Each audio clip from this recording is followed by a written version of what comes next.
քննարկենք այս կարևորագույն նախագիծը, կարևորագույն փաստաթուղթը։ Եվ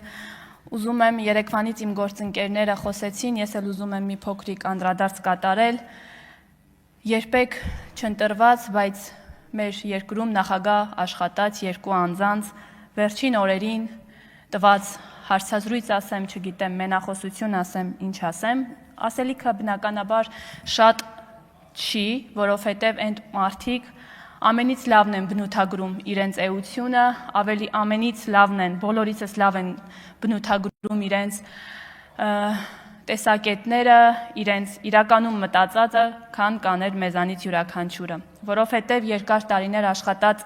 նախագահ աշխատած մարդը, նորից եմ կրկնում, այս ձևակերպումն եմ օգտագործում, որովհետև երբեք այդ մարդիկ ընտրված չեն եղել ժողովրդի կողմից, երբեք ժողովրդավար ընտրությունների միջոցով չեն ստանձնել և չեն եկել իշխանության։ Այդ մարդիկ խոսում են դպրոցաշինության մասին և դպրոցաշինությունը համեմատում են թալանի և կոռուպցիայի հետ։ Հարգելի հայրենակիցներ, բնականաբար ես առիթ ունեցել եմ անդրադառնալ այս թեմային և կարճ մեկնաբանություն ունեցել եմ, բայց ևս մեկ անգամ կուզենամ վերհիշենք բոլորս միասին և վերահաստատենք, որ Սերժ Սարգսյանը այն ինչ ասեց այդ եթերի ժամանակ բնավ նորություն չէր ոչ մեզ, ոչ Հայաստանի Հանրապետության քաղաքացիների համար, որովհետև մենք բոլորս ապրել ենք այս երկրում, բոլորս տեսել ենք, թե ինչ վիճակում էր գտնվում Հայաստանի Հանրապետության դպրոցները և ինչ պայմաններում էին մեր երեխաները կրթություն ստանում։ Այնպես որ բնականաբար նորմալ է և ուղղակի ինքնախոստովանական ցուցմունք էր տալիս Սերժ Սարգսյանը եթերում, ասելով և համեմատելով դպրոցաշինությունը թալանի և կոռուպցիայի հետ, այնպես որ այստեղ շատ ասելիք չկա։ Մի փոքր կանդրադառնամ մարտի 1 և հոկտեմբերի 27 Շնորհակալություն։ Կանդրադառնամ նաև մարտի 1 և հոկտեմբերի 27 կազմակերպած Քոչարյան Ռոբերտի մտքի գոհարներին, փայլատակումներին։ Հարգելի հայրենակիցներ, այս մարդը, ով ևս երբևէ ընտրված նախագահ չի եղել, բայց նորից աշխատել է երկար տարիներ որպես նախագահ Հայաստանի Հանրապետությունում,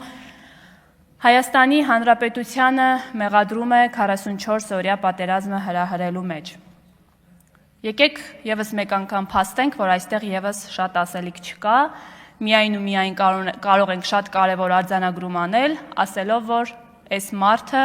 և իր թիմակիցները, իր ընտանիքը բացարձակապես կապ չունեն Հայաստանի Հանրապետության հետ և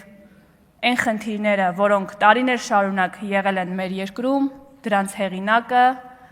եղել են այս երկու անձինք։ Քոչարյան Ռոբերտն ասում է, գիտեք, ինձ հաճելի էր ժողովրդի հետ շփումը։ Ոչ, պարոն Քոչարյան, մենք գիտենք, որ ձեզ հաճելի չէ։ Մենք գիտենք, որ ձեզ հաճելին զուգարաններում մարդ սպանելու հրաման տալն է։ Մենք գիտենք, որ ձեզ հաճելին մարտի 1 և հոկտեմբերի 27 կազմակերպելն ու մարդկանց գնդակահարելն է։ Ինչպես Սերժ Սարգսյանի դեպքում ասեցի, այստեղ ևս կարող ենք ֆիքսել, որ բացարձակ նորություն չեք ասում։ Եվ ես հորդորում եմ, խնդրում եմ ձեզ, դուք հաճախակի եթերներով հանդես եկեք, 7 չէ, 17 ժամ խոսացեք, որովհետև սա միայն ու միայն վերահաստատում է Հայաստանի Հանրապետության ժողովրդի մոտ այն տեսակետն ու կարծիքը, այն համոզմունքը,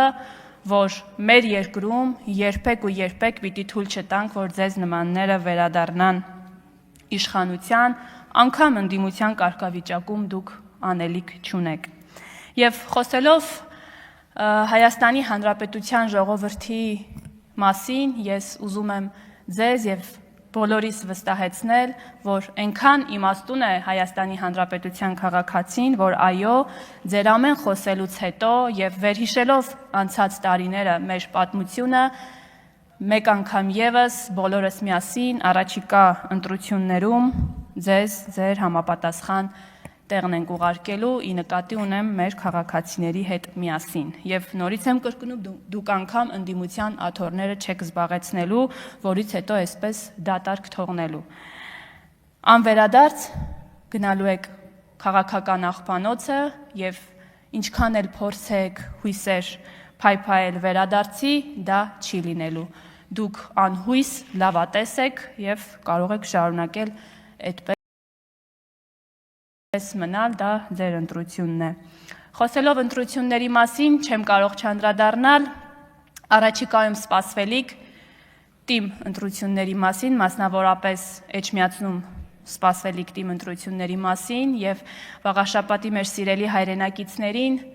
ուզում եմ ասել եւ խնդրել հորդորել, որ վերջիններս նոյեմբերի 16-ին գնալով ընտրատեղամաս իրենց ձայնը վստահեն մեր թեկնածուին, ով ես տեսնում եմ, թե ինչպիսի սեր ու հարգանք է վայելում քաղաքացիների շրջանում։ Խնդրելու եմ մեր ընտրողներին գնալ ընտրատեղամաս եւ թույլ չտալ, որպիսի Գյումրի երկուս տեղի ունենա։ Իսկ թե ինչ տեղի ունեցավ Գյումրիում բոլորս գիտենք եւ նաեւ գիտենք, որ Քոչարյանասերժական բանդայի Բաղձալի երազանքը Գյումրի երկրորդ իրականացնելն է, որը մեր քաղաքացիները, այս դեպքում Էջմիածնի մեր սիրելի հայրենակիցները թույլ չեն տալու։ Հիշեցնեմ, որ մեր թեկնածուն քվեաթերթիկում համար 7-ն է եւ նորից եմ կրկնում ամենայն պատասխանատվությամբ, որ վայելում է Էջմիածնի բնակիչների հարգանքը, սերը եւ վստահությունը։ Հարգելի հայրենակիցներ, խոսելով Էջմիածնից չեմ կարող կարճ անդրադարձ չկատարել մեր սրբության սրբոց Մայրաթորին եւ այս ամբիոնից եւս մեկ անգամ ուզում եմ տեղեկացնել մեր հայրենակիցներին, որ հոգևոր նորոգման գործընթացը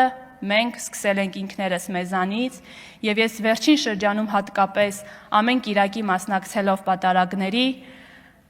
վստահորեն կարող եմ ասել, որ Հայաստանի Հանրապետության հոգևոր արժեքներ կրող քաղաքացիները, իրական հոգևոր արժեքներ կրող քաղաքացիները մեր կողքին են եւ մենք բոլորս միասին կարողանալու ենք շատ շուտով վեհարանը իրականում վերադարձնել վեհին։ Եվ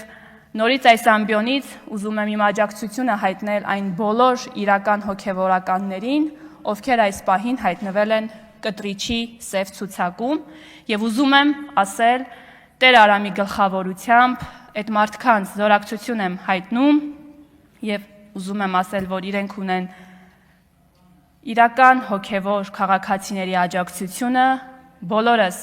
կանգնած ենք նրանց կողքին եւ մենք կարողանալու ենք նորից եմ կրկնում վեհարանը վերադարձնել վեհին։ Ինչքան էլ ընդդիմանան մեր ընդդիմադիրները կամ նույն կտրիճը իր բանդայով, ամեն դեպքում դա մեզ մոտ ստացվելու է եւ այդ վստահությունը ինձ մոտ նորից եմ կրկնում առաջացել է այն պահից սկսած, երբ ես տեսել եմ, թե ինչպես է